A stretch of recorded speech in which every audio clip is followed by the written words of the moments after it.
दिन रात जैसे जो है दिन रात की हुई है कि मुझे बीपीएससी करना है। तो बात करते हैं इसका अंग्रेजों के जमाने की। जब ब्रिटिशर्स होते थे, हमारे यहाँ जब पब्लिक कम होती थी, एरिया ज्यादा होता था, नौकरी कोई करना नहीं चाहता था, क्योंकि जो है जमीन इतनी होती थी कि आदमी जो है जहां चला जाए वहां जाए खेती करे और पैसा कमाए। जब ब्रिटिशर्स हमारे रूल करने के लिए आए तो जो है उन्होंने आए तो थे वो हमारे व्यापार करने के लिए, तो पता हुआ थोड़ा, लेकिन उन्होंने जबरदस्ती हमारे ऊपर रूल करना स्टार्ट किया।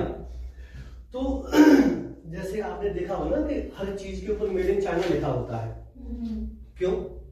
कोई भी आइटम खरीदे, मोबाइल कहीं का भी होगा वो भी मेड इन चाइना।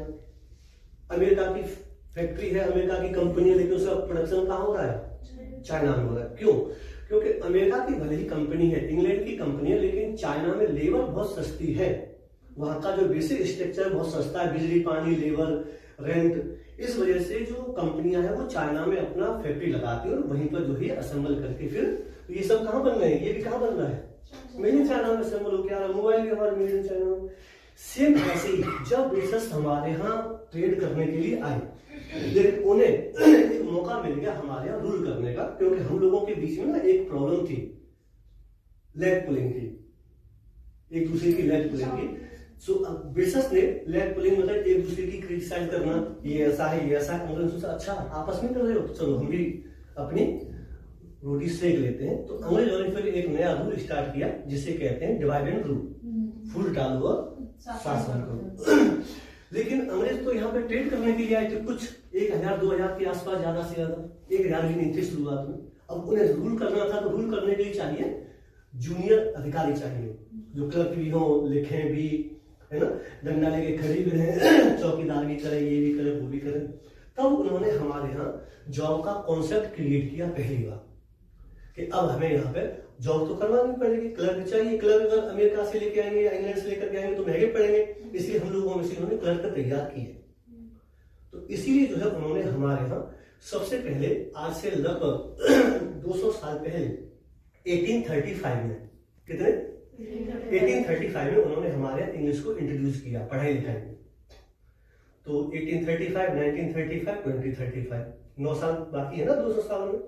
तो लगभग आज से 200 साल पहले उन्होंने इंग्लिश को, लॉर्ड मैकाले नाम का एक अंग्रेज था जिसने जो है सबसे पहले 1835 में इंग्लिश को इंट्रोड्यूस किया एजुकेशन में, और हमसे कहा कि अपनी सरकार से कहा उसने कि पहले इंडियंस को हम इंग्लिश सिखाएंगे, वो इंग्लिश सीखेंगे, फिर वो हमारे लिए काम करेंगे ताकि हम लोगों का कन्वर्सेशन हो सके।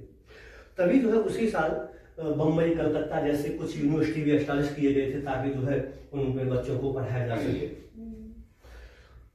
फिर जो है एक और अंग्रेज आया जिसका नाम था लॉर्ड कॉर्नवालिस, जिसको जो है फादर ऑफ पुलिस कहा जाता है, पुलिस का जन्मदाता, कि उसने जो है पुलिस सिस्टम को, ये आया था 1773 के आसपास, ठीक है। तो उसने आकर के जो पुलिस सिस्टम स्टार्ट किया, ठीक है। तो धीरे धीरे फिर जॉब ऐसे बढ़ने लगे।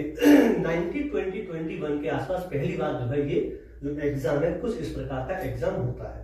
पहले एग्जाम इंग्लैंड में होता था, फिर जो है हमने जब दबाव डाला तो ये लोग हमारे यहाँ भी फिर कराने लगे एग्जाम। तो पहले जो है इसको जो है एग्जाम जो है इंग्लैंड में ही होता था और ज्यादा इसकी नहीं थी, पिक एंड चूज, मतलब छानो बीनो निकलो, छांटो बीनो।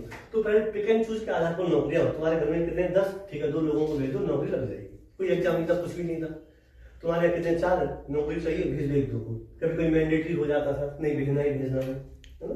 तो पहले नौकरियां बहुत थी। तो पहले आपने ऐसे भी सुना होगा कि किसी के 1 या 2 बेटा है, उसकी नौकरी लगी लेकिन जाने नहीं दिया। बड़े बड़े लोगों के ऐसा होता था ना, नौकरी पर नहीं जाने देते थे, क्योंकि पहले पब्लिक कम थी, जॉब ज्यादा थी। आज पब्लिक ही पब्लिक है, जॉब तो है ही नहीं, है ना।